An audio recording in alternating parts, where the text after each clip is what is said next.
त्रिपाठी और आप देख रहे हैं देश की बात। आज आपके और आपके सभी परिवार वासियों को हमारी तरफ से स्वतंत्रता दिवस की हार्दिक शुभकामनाएं। आज हम आपके लिए इसी चीज का विश्लेषण करेंगे कि आजादी तो हमें 74 साल पहले मिल गई थी, लेकिन आज हम आपसे यही सवाल पूछेंगे कि आजादी के 74 साल बाद भी क्या पूर्ण रूप से आप आजाद हो पाए। आज हम आपके सामने यही सवाल उठाएंगे, लेकिन उससे पहले आज की तमाम बड़ी खबरें हेडलाइंस में। अफगानिस्तान में तालिबान से भारत को मिला भरोसा।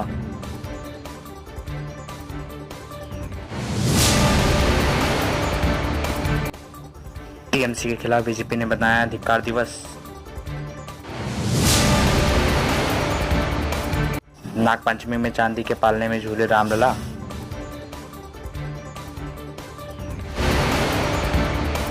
सूरत को वाटर सिटी घोषित किया गया।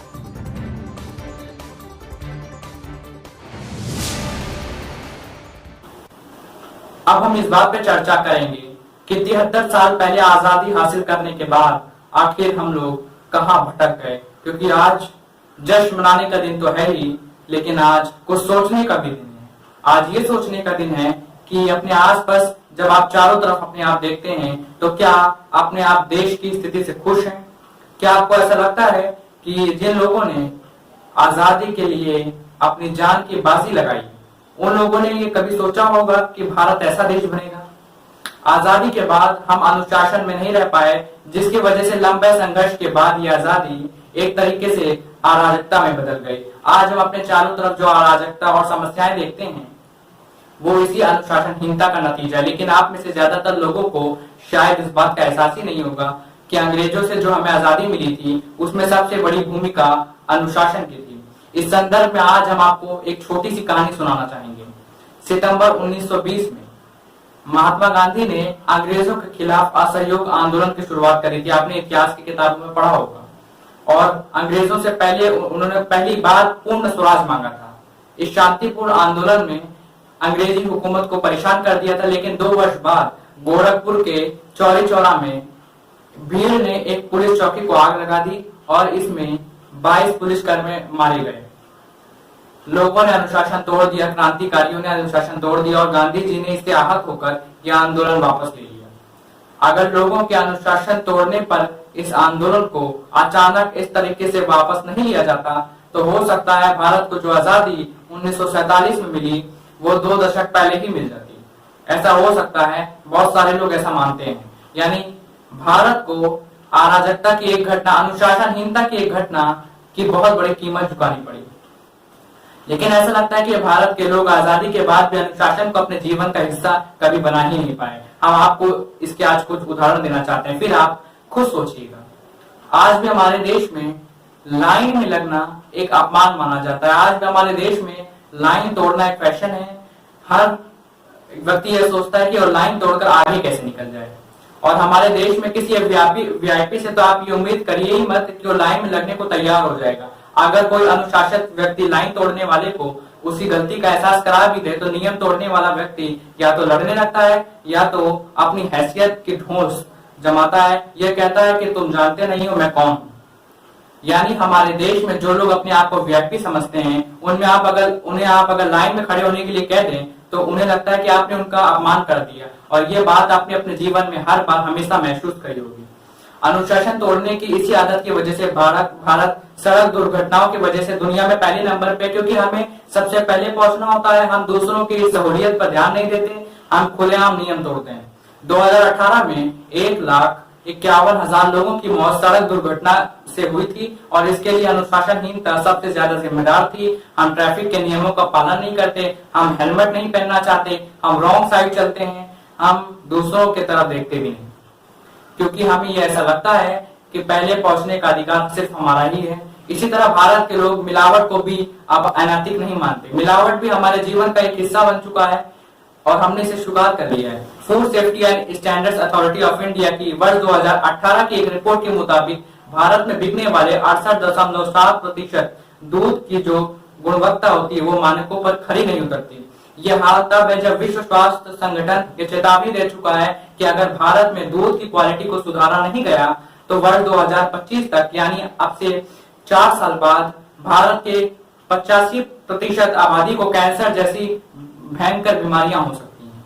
तो आपने देख लिया, मिलावट से भी अब हमें कोई परहेज नहीं है, मिलावट को भी आप अपने जीवन में स्वीकार कर लिया है। इसी तरह जो लोग दफ्तरों में काम करते हैं, उनमें से ज्यादातर लोग स्वैच्छिक तौर पर अनुशासन में नहीं रहना चाहते। सरकारी अफसर तो छोड़िए, प्राइवेट कंपनियों में काम करने वाले कई कर्मचारी भी समय पर ऑफिस नहीं पहुंचने और नियमों के उल्लंघन के लिए बदनाम है, और ये सब कुछ अनुशासनहीनता की वजह से होता है। और इन स्थितियों को देख के साफ है कि भारत को आजादी तो मिल गई, लेकिन जिस अनुशासन के दम पर हमें आजादी मिली, उसे हमने आजाद होते ही भुला दिया। समस्या सिर्फ अनुशासनहीनता की नहीं है, भ्रष्टाचार ने भी भारत के लोकतंत्र को हमेशा कमजोर किया है, और इसका सबसे बड़ा उदाहरण भारत के चुनाव ही है। चुनाव क्यों होते हैं? चुनाव इसलिए होते हैं कि हम एक लोकतंत्र हैं। लोकतंत्र और ये कहता है कि एक लोकतांत्रिक देश में देश की जनता ये तय करेगी कि सरकार कौन बनाएगा, शासन कौन करेगा और कानून कौन बनाएगा। ये देश की जनता तय करेगी और इसके लिए चुनाव करवाए जाते हैं। लेकिन क्या वाकई चुनाव ऐसा कर पाते हैं? भारत में चुनावों के दौरान कुछ राजनीतिक पार्टियां वोटर्स को ऐसे स्मार्टफोन बांटती हैं जिनमें उस पार्टी से जुड़े वीडियोस पहले से ही अपलोडेड होते हैं।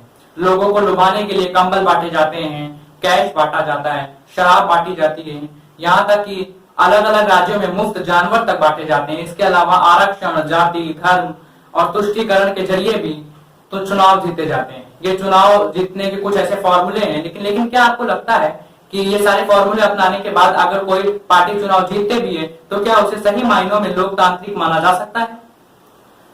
चुनाव के नाम पे भ्रष्टाचार की कहानी नई नहीं, बल्कि इसकी शुरुआत आजादी के साथ ही हो गई थी।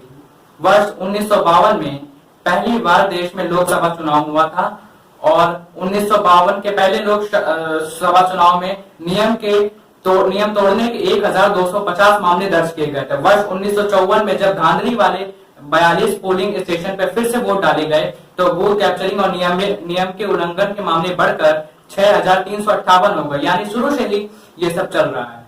जब भारत में इलेक्ट्रॉनिक वोटिंग मशीन से नहीं होती थी, तब बैलेट यानी मतपत्र के जरिए वोट डाले जाते थे, क्योंकि ये मतपत्र कागज के बने होते थे और इसे बैलेट बॉक्सेस में रखा जाता था। तो कई बार स्थानीय नेता चुनाव जीतने के लिए बूथ कैप्चरिंग करा लेते थे, यानी इस बूथ को लूट लेते थे। यानी असली मतदाताओं की जगह नकली मतदाता वोट डालते थे, यानी उसका थप्पा लगा देते थे, और स्थानीय नेता इन्हीं के दम पर चुनाव जीतते चले जाते थे। बहुत साल तक ऐसा हुआ था। भारत में आधिकारिक तौर पर बूथ कैप्चरिंग की घटना वर्ष 1957 में बिहार के बेगूसराय में हुई थी, लेकिन विशेषज्ञ मानते हैं कि इसकी शुरुआत पहले लोकसभा चुनाव से ही हो गई थी। हालांकि ये सिलसिला अब भी रुका नहीं है। वर्ष 2018 में जब पश्चिम बंगाल में पंचायती चुनाव हुए तो पूरे राज्य में बूथ कैप्चरिंग के बहुत सारी घटनाएं मिली। कहीं बैलेट बॉक्सेस को जला दिया गया, कहीं जनता के वोटों को पानी में फेंक दिया गया।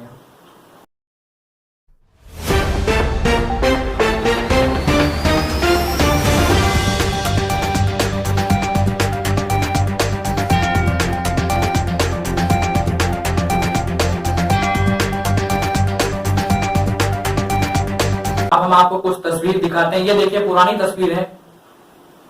ये 1998 की तस्वीर है, जब बिहार में बूथ कैप्चरिंग होती थी। कैसे होती थी ये वो तस्वीर आप खुद देख लीजिए।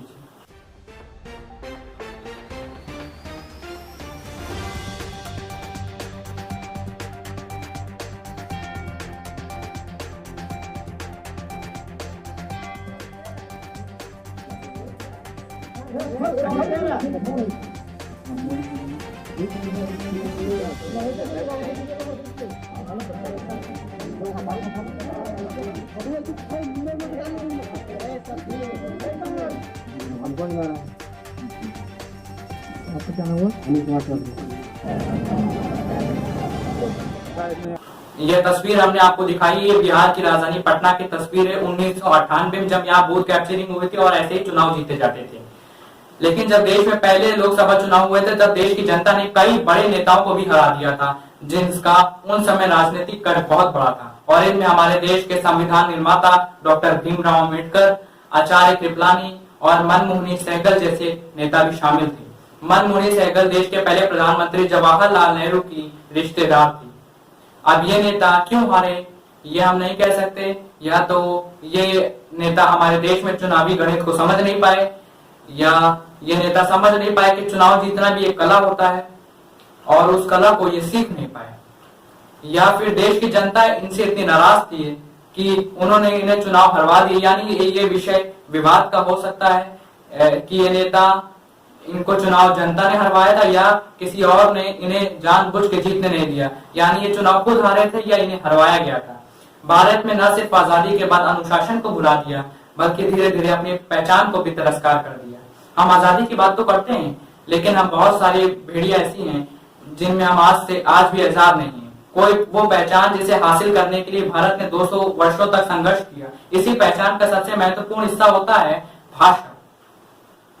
भारत में 22 आधिकारिक भाषाएं हैं, जबकि बोली और क्षेत्रीय भाषाओं की संख्या हमारे देश में 19,500 है। लेकिन फिर भी जिस अकेली भाषा के पीछे पूरा भारत इस समय दौड़ रहा है, उस भाषा का नाम है अंग्रेजी। अंग्रेजों के जाने के बाद भारत के लोग अंग्रेजी के प्रभाव से अब तक आजाद नहीं हो पाए, और शायद यही वजह थी कि देश के पहले प्रधानमंत्री जवाहरलाल नेहरू ने जब भारत के आजाद होते ही संसद के क्षेत्र हॉल में अपना पहला ऐतिहासिक भाषण दिया, तो ये भाषण भी उन्होंने अंग्रेजी में ही दिया था, हिंदी में नहीं दिया था। जब भारत आजाद हुआ था तब भारत की जनसंख्या उस समय 33 करोड़ थी, और इन 33 करोड़ लोगों में से सिर्फ 18% लोग ही साक्षर थे, यानी पढ़े लिखे थे। यानी भारत की 82% जनता उस समय अनपढ़ थी, और इन पढ़े लिखे लोगों में से भी कुछ मुट्ठी भर लोग ही अंग्रेजी जानते थे, यानी अंग्रेजी जानने वाले लोगों की संख्या बहुत ही कम थी। लेकिन फिर भी देश के पहले प्रधानमंत्री ने अपना पहला भाषण अंग्रेजी में ही दिया, और इसका परिणाम ये है कि आज भी हमारे देश में भारत के करोड़ों लोग अंग्रेजों को ही सफलता की गारंटी मानते हैं। आज हम आपको जवाहरलाल नेहरू को वो भाषण सुनाना चाहते हैं जो उन्होंने आजाद होते ही दिया था। We made a tryst with destiny, and now the time comes when we shall redeem our pledge, not wholly or in full measure, but very substantially. At the stroke of the midnight hour, when the world sleeps, India will awake to life and freedom. लेकिन ये सच नहीं है। भारत इन 73 वर्षों में अंग्रेजी बोलने वालों की संख्या में दुनिया में अमेरिका के बाद दूसरा नंबर पे तो आ गया, लेकिन भारत के ज्यादातर लोगों ने अपनी भाषाओं और जड़ों को भुला दिया, जबकि इसी दौरान चीन, जर्मनी और जापान जैसे देशों में अपनी मातृभाषा को कभी नहीं छोड़ा। इसलिए जब हम आजादी की बात कर रहे हैं तो हमें यह भी देखना चाहिए कि आज भी हम किन चीजों के गुलाम बने हुए हैं। चीन दुनिया की दूसरी सबसे बड़ी अर्थव्यवस्था, लेकिन वहां सिर्फ 1% लोग अंग्रेजी बोलना जानते हैं। इसी तरह जापान दुनिया की तीसरी बड़ी अर्थव्यवस्था है जापान की, वहां भी सिर्फ 2% लोग ही धारा प्रवाह अंग्रेजी बोलने में सक्षम है, जबकि जर्मनी में सिर्फ 0.34% लोग ही ऐसे हैं जिनकी मातृभाषा अंग्रेजी है। यानी जर्मनी की 99.66% जनसंख्या अपनी मातृभाषा में ही बात करती है, और इसके बावजूद अर्थव्यवस्था के मामले में दुनिया में चौथे नंबर पे जर्मनी है। यानी अंग्रेजी को सफलता की पूंजी बताने वाला विचार न सिर्फ एक झूठ है, बल्कि इस झूठ के दम पर भारत की अपनी भाषाओं की अपनी सौतेला व्यवहार किया जाता है। भारत की भाषाओं की दुर्गति इसलिए भी हुई क्योंकि अंग्रेजों के जाने के बाद जिन लोगों के कंधे पर भारत का सिस्टम चलाने की और भारत की उसकी असली पहचान वापस दिलाने की जिम्मेदारी आई, वो अपनी ही दुनिया में खोए हुए थे। अंग्रेज भारत के इन अधिकारियों को, सरकारी अधिकारियों को बाबू कह के बुलाते थे, और ये बाबू उस उपाधि को कोई मेडल जैसे समझते थे, और बाबूगिरी में वो व्यस्त रहे। अंग्रेजी में उस शब्द है बाबू। लेकिन सरकारी अधिकारियों को बाबू कहने की शुरुआत कैसी हुई, इसमें भी काफी विवाद है। जो सबसे पहले प्रचलित मान्यता है कि अंग्रेज भारतीयों के भूरे रंग के वजह से, काले रंग के वजह से भारतीयों की तुलना बंदरों की एक प्रजाति से करते हैं जिन्हें बाबू कहते हैं।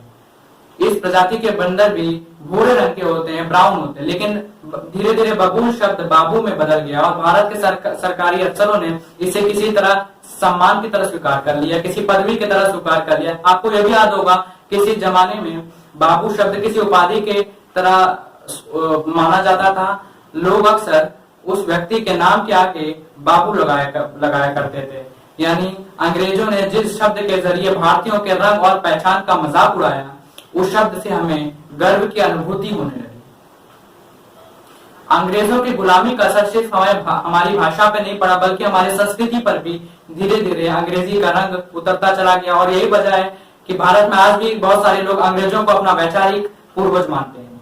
हमारा पहनावा बदल गया है, हमारी सोच बदल गई है, हमारे तौर तरीके अंग्रेजों जैसे हो गए हैं और हमने धीरे धीरे अपनी असली पहचान को खो दिया। उदाहरण के लिए आज भारत के लोग जो कपड़े पहनते हैं उसमें से 25% कपड़े पश्चिमी होते हैं। भारत में बहुत सारे लोग होली और दिवाली में कार्यक्रम में क्रिसमस और वैलेंटाइंस डे जैसे त्योहार मनाने लगे हैं। इसमें कोई बुराई नहीं है, आपको सब त्योहार मनाने चाहिए, आपको हर तरीके के विचार अपनाने चाहिए, लेकिन हमारा ये मानना है कि अपनी संस्कृति को नहीं भूलना चाहिए। भारत के लोगों का खान पान भी बदल गया। भारत के गोलगप्पे और करी की रेसिपी जानने के लिए अंग्रेज बेकरार है, लेकिन भारत के लोगों का झुकाव पिज्जा, बर्गर और दूसरे पश्चिमी भोजन की तरफ हो रहा है। इस बदलती पसंद का नतीजा ये हुआ कि भारत में मोटापा धीरे धीरे महामारी की तरफ फैलने लगा, जबकि ब्रिटेन जैसे देश के प्रधानमंत्री मेड इन इंडिया साइकिल चलाकर अपने देश के लोगों को भारत की तरह स्वस्थ रहने का संदेश दे रहे हैं। यहाँ बिल्कुल नहीं कह रहे कि आपको ये सब नहीं खाना चाहिए, हम सिर्फ ये कह रहे हैं कि ये बदलाव सिर्फ इस बात का संकेत है कि हम कैसे धीरे धीरे अपनी संस्कृति को से दूर होते जा रहे हैं। अंग्रेज चले गए हैं, हम अपने आप को ये मानते हैं कि हम 1947 में आजाद हो गए हैं, लेकिन हम मानसिक तौर पर आज भी आजाद नहीं हुए हैं। संस्कृति के पश्चिमीकरण में भारत की संस्कृति को इस हद तक बदल दिया है कि भारतीय संस्कृति जैसी चीजें सिर्फ पुस्तकों का हिस्सा बन के रह गई हैं। इसके लिए हमें फेस्टिवल्स कराने पड़ते हैं, इसके लिए हमें अलग अलग दिन मुकर्रर करने पड़ते हैं, इसके लिए हमें कमेटियां बनानी पड़ती हैं। बड़े बुजुर्गों का सम्मान और आदर देने जैसी बातों को अब सिर्फ पिछड़ेपन की निशानी माना जाता है। बांसुरी, तबला, हारमोनियम, वीणा और सितार जैसी भारतीय म्यूजिक इंस्ट्रूमेंट्स की जगह अब गिटार, ड्रम्स, पियानो ने ले ली है। इस अंग्रेजीकरण का नुकसान देश के युवा पीढ़ी को भी हो रहा है। संयुक्त राष्ट्र की एक रिपोर्ट के मुताबिक भारत में करीब 27 करोड़ युवा ऐसे हैं जो नियमित तौर पर ड्रग्स और दूसरे नशीली पदार्थों का सेवन करते हैं और अब इसके आदी हो चुके हैं। विदेशी गानों और संगीत में ड्रग्स शान की बात के तौर पर दिखाया जाता है, यानी ग्लैमराइज करके दिखाया जाता है, और भारत के संगीत में भी शराब, ड्रग्स और सिगरेट जैसी चीजों की भी एंट्री इसलिए हो चुकी है। हम फिर से ये कहना चाहते हैं कि आपको जीवन में क्या खाना है, क्या पहनना है, क्या कहना है, क्या दिखना है, क्या सुनना है, इसका फैसला तो आप ही कर सकते हैं, लेकिन इस बात का ध्यान तो रखा ही जा सकता है कि क्या आधुनिकता के नाम पर हम सिर्फ दूसरों का अनुसरण करके ही उनकी सस्ती कॉपी तो नहीं कर रहे हैं। संस्कृति के अलावा भारत की शिक्षा व्यवस्था भी आज तक अंग्रेजों की गुलाम रही है। नई शिक्षा नीति के जरिए इसे बदलने की कोशिश तो की गई, लेकिन 73 वर्षों में इसकी वजह से जो नुकसान हुआ उसकी भरपाई कौन करेगा। आज भी हमारे देश में एक वर्ग ऐसा है जो अंग्रेजी के भारी भरकम शब्द इस्तेमाल करके ब्रिटेन और अंग्रेजों की वंदना करता है। दरबारी इतिहासकार भी इसी वर्ग का हिस्सा रहे हैं और इन लोगों ने तथ्यों और इतिहास को इस तरीके से बदल दिया जिस तरीके से ब्रिटेन पे लगे दाग मिटाए जा सके, यानी इतिहास हमें ब्रिटेन के लेंस से पढ़ाया जाता है। इन लोगों ने ब्रिटेन द्वारा शुरू किए गए रेलवे को एक भारत के लिए एक तोहफा बताना शुरू कर दिया और कहना शुरू कर दिया भारत में जो रेलवे है वो अंग्रेजों के देन है। अगर अंग्रेज नहीं आते तो भारत कई हिस्सों में बढ़ चुका होता, भारत में आधुनिकीकरण नहीं होता। सच ये है कि अंग्रेजों के भारत आने के बाद भारत 3 हिस्सों में बटा। एक आज का भारत है, जबकि बाकी 2 हिस्सों के नाम पाकिस्तान और बांग्लादेश है। दरबारी इतिहासकार और पत्रकार ये भी कहते हैं कि अंग्रेजों ने भारत का परिचय लोकतंत्र से करा, लेकिन सच ये है कि अंग्रेजों ने भारत की लोकतांत्रिक प्रथाओं को नष्ट करने का काम किया है। भारत के जो लोग सदियों से एक साथ रहते हैं उनमें फूट डाली। अंग्रेज भारत को अपने से कमतर मानते थे और वो चाहते थे इसी आधार पर भारत के लोग आपस में बटे। लोकतंत्र के नाम पर ऐसे कानूनों का निर्माण किया जो आज भी भारत में भेदभाव का आधार बने हुए हैं। माना जाता है कि भारत में आधुनिक शिक्षा व्यवस्था की शुरुआत लॉर्ड मैकॉले ने की थी और उन्होंने अंग्रेजी को भारत का कामकाज की भाषा बनाने पर जोर किया था। ब्रिटिश राज की तारीफ करने वाले कहते हैं अगर ब्रिटेन ने भारत को गुलाम ना बनाया होता तो भारत के लोग अशिक्षित रह जाते और अंग्रेजी बोलने में सक्षम नहीं होते। लेकिन सच ये है कि लॉर्ड मैकॉले ने शुरुआत एक खास मकसद से की थी। उन्होंने इस विषय पे एक बार कहा था कि हमें एक ऐसा वर्ग बनाना है जो हमारे उन लोगों के बीच अनुवादक का काम करे जिन्हें हमने अपना गुलाम बनाया है। यानी वो भारत के लोगों को अंग्रेजी इसलिए नहीं सिखाना चाहते थे कि वो चाहते थे कि भारत के लोग शिक्षित हो जाएं, बल्कि उन्हें अंग्रेजी जानने वाले क्लर्क्स की जरूरत थी। ऐसे वो लोग होना चाहिए थे जो अंग्रेजी बोलने वाले धातुओं का शुरुआत अंग्रेज सिर्फ एक अनुवादक के चाहते थे। बस उनका मकसद इतना था कि वो अपना शासन ठीक से चला सके। लेकिन इसके बाद जो हुआ वो ये हुआ कि भारत के जो लोग हैं वो अंग्रेजी पढ़ पढ़कर सिर्फ ट्रांसलेटर ही बनकर रह गए। हम इसीलिए आपने देखा होगा ट्रांसलेटर बनने के बाद हम सिर्फ कॉपी करने में विश्वास रखते हैं। हम अपना कुछ मौलिक रूप से नहीं सोचते। हम रिसर्च एंड डेवलपमेंट नहीं हो रही है। हमारे यहाँ मौलिक विचारों की कमी हो रही है, क्योंकि हम सिर्फ मौलिकता में विश्वास नहीं रखते। हम सिर्फ अंग्रेज हमें यही सिखा के गए कि सब कुछ कॉपी कर लो, और वही आज तक हो रहा है। भारत में आजादी के सूत्रधारों ने सबसे बड़ा हाथ महात्मा गांधी का था, जिन्होंने इस आजादी के लिए कई दशकों तक संघर्ष किया। लेकिन जब आप 15 अगस्त 1947 और उसके बाद आयोजित कार्यक्रमों की तस्वीर देखेंगे तो आपको ये पता चलेगा इन कार्यक्रमों में भारत के उन समय के तमाम बड़े नेता आजादी का जश्न मना रहे थे, लेकिन इन तस्वीरों में आपको महात्मा गांधी कहीं नहीं दिखाई देंगे। सवाल ये है कि जब आजादी के जश्न मन रहे थे, जब देश आजाद हो रहा था, उस समय की तस्वीरों में आपको महात्मा गांधी क्यों नहीं दिखाई दिए? महात्मा गांधी 15 अगस्त 1947 को कहाँ थे? क्या वो नाराज थे?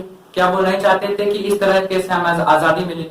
महात्मा गांधी आजादी के दिन दिल्ली से हजारों किलोमीटर दूर बंगाल के नोआखाली में थे, जहां वो हिंदू और मुसलमानों के बीच सांप्रदायिक हिंसा रोकने के लिए अनशन पर बैठे हुए थे, क्योंकि वहां दंगे चल रहे थे। नोआखाली में हिंदू और मुसलमानों को सौहार्द कायम करने के लिए गांधी जी गांव-गांव उस समय घूम रहे थे। वो दिल्ली नहीं आए थे, वो आजादी के जश्न में शामिल नहीं हुए थे। इससे जुड़ा दिलचस्प किस्सा आपको बताते हैं। ये आजादी से एक सप्ताह पहले की बात है, जब नोआखाली में बंटवारे की वजह से हिंदू मुस्लिम दंगे भड़के हुए थे। पंडित नेहरू और सरदार पटेल ने कोलकाता में गांधी जी के पास अपने एक दूत के जरिए पत्र भेजा। उस पत्र में लिखा था, 15 अगस्त हमारा पहला स्वाधीनता दिवस होगा, आप राष्ट्रपिता हैं, हम चाहते हैं आप दिल्ली आकर हमें अपना आशीर्वाद दें। पत्र पढ़ने के बाद गांधी ने कहा कि इतनी मूर्खतापूर्ण बात है, जब बंगाल जल रहा, हिंदू और मुसलमान एक दूसरे की हत्याएं कर रहे हैं और कलकत्ता के अंधकार में उनकी चीखें सुन रहा हूं मैं, तब कैसे मैं रोशनी लेके दिल्ली जा सकता हूं? गांधी जी ने कहा बंगाल में शांति कायम करने के लिए उन्हें यहीं रहना होगा, और उन्हें जरूरत पड़ी तो उन्हें सुहाग और शांति स्थापन करने के लिए मैं अपनी जान भी दे दूंगा। इसलिए गांधी जी आपको आजादी के जश्न में कहीं दिखाई नहीं दिए। तो चलिए आज के लिए बस इतना ही। एक बार फिर से आपको और आपके पूरे परिवार वासियों को हमारी तरफ से स्वतंत्रता दिवस की हार्दिक शुभकामनाएं। मिलते हैं आपसे जल्दी, तब तक के लिए घर पर रहें, सुरक्षित रहें। जय हिंद, जय भारत, नमस्कार।